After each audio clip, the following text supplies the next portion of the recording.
If you're paying a marketing agency and you're not seeing results, this video is going to cover the reasons why, and there's probably 4 of them that you're probably not even aware of. But once you've watched this, you'll be able to have a look at your marketing strategy and have a rethink over it again. And for those of you who don't know who I am, I'm Bobby, co-founder of Bemunchie Online. We've helped many businesses get from failed campaigns to successful campaigns, as well as getting them found on Google searches and ChatGPT and other AI searches as well.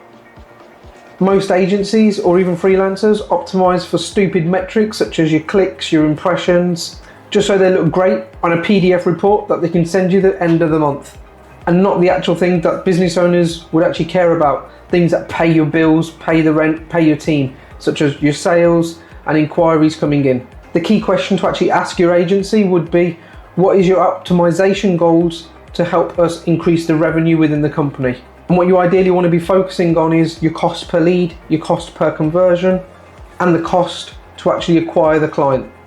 And if your agency can't show you them numbers, or they're not even tracking them numbers in some cases, then that's a clear problem, because you don't want to be looking at the number of clicks you've had. You don't want to be looking at the number of impressions you had. That is not going to help you generate more revenue within your company. And ultimately, you're hiring a marketing agency to help you increase company revenue. This next reason is probably a harsh reality that you might have not even thought about. You're running ads, the ads are performing in terms of you're getting your clicks, you're getting your impressions through, which are all okay. However, you're not generating leads. And the reason why you could be not generating the leads is because you're getting traffic being sent to your homepage, or the messaging is just not correct to your ideal client. And this is where what you would want to be focusing on is to see what is your conversion rate to your landing page or your homepage, wherever you're sending these clients to. This next reason is something that business owners don't really consider. The actual agency they're using, the ads might be fine. They might all have the correct headlines in, the correct descriptions, and so on. But if the website's not actually converting, nothing's going to work. And then a good marketing agency should be able to spot this right at the very beginning.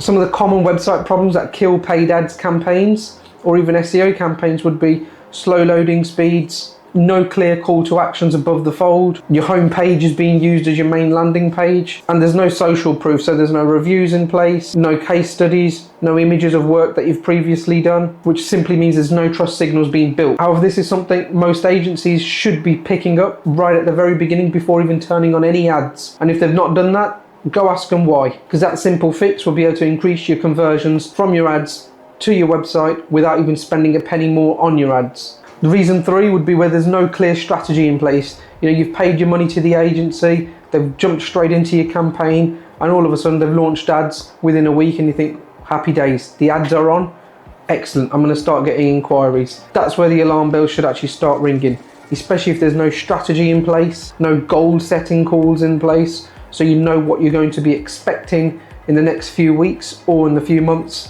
when you're working with them. Especially if you're getting monthly reports and there's a lot of activity on them reports, but again, it's not helping your sales increase. A clear strategy should be covering who you're targeting and why. What does a qualified lead look like to a business? You don't just want a name, an email and a number.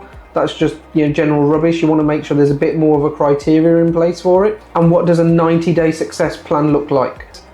And if you've not been asked these questions, you might want to go back, ask them questions and be like, what are we expecting to achieve within this time frame? You need to see some deliverables, so at least you're not just throwing money into your ads, getting loads of vanity metrics that don't make a difference, and just paying a monthly retainer. And here's the last reason you probably don't want to hear, is where you're not top priority.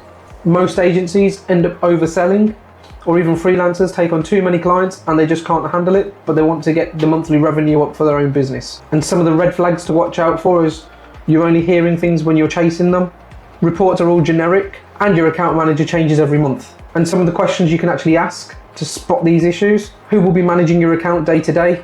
Who's going to be your main point of contact? And what does the reporting process look like, and the communication process? And I'm not here saying all agencies are bad. There are some great ones out there. However, there's also a bunch of rubbish ones out there as well. And chances are you've probably been stung or burnt by some of these agencies, or just had a bad experience because there's not been no clear goals in place or no expectations set in place, so you know what to expect when you're having your campaigns being managed. Some of the things you could actually do before hiring an agency or leaving an existing one book a call with them, ask them some of the hard questions that I've gone through in this video, and if they can't clearly give you some answers, and focus on some of the key metrics such as your leads, your revenue, your average sale value, so at least you know where to actually go with these numbers. For example, if you're spending £1,000 a month but your average sale is £15, you then need to know, well, you're going to need a lot of sales to get in place in order to cover that £1,000 ad spend, as well as your marketing agency fees. Or if your average order value varies between something like, let's say, £1,000 to £4,000 or £5,000, which is common for some of our clients that we help from the trades industries or professional services, you can then work out how many sales you would need to cover your ad spend, make profit, and cover your management fees. And that's exactly how we work with our clients. We keep things very simple, go through the key metrics, have a goal setting session on our onboarding calls so everyone knows we're aligned and we know what's happening and what dates the things are going to be delivered. And if it's something you're interested in, click on the link below, book a call in with myself or my team, and I look forward to seeing you on the call. And don't forget to subscribe to the channel. Thanks for watching.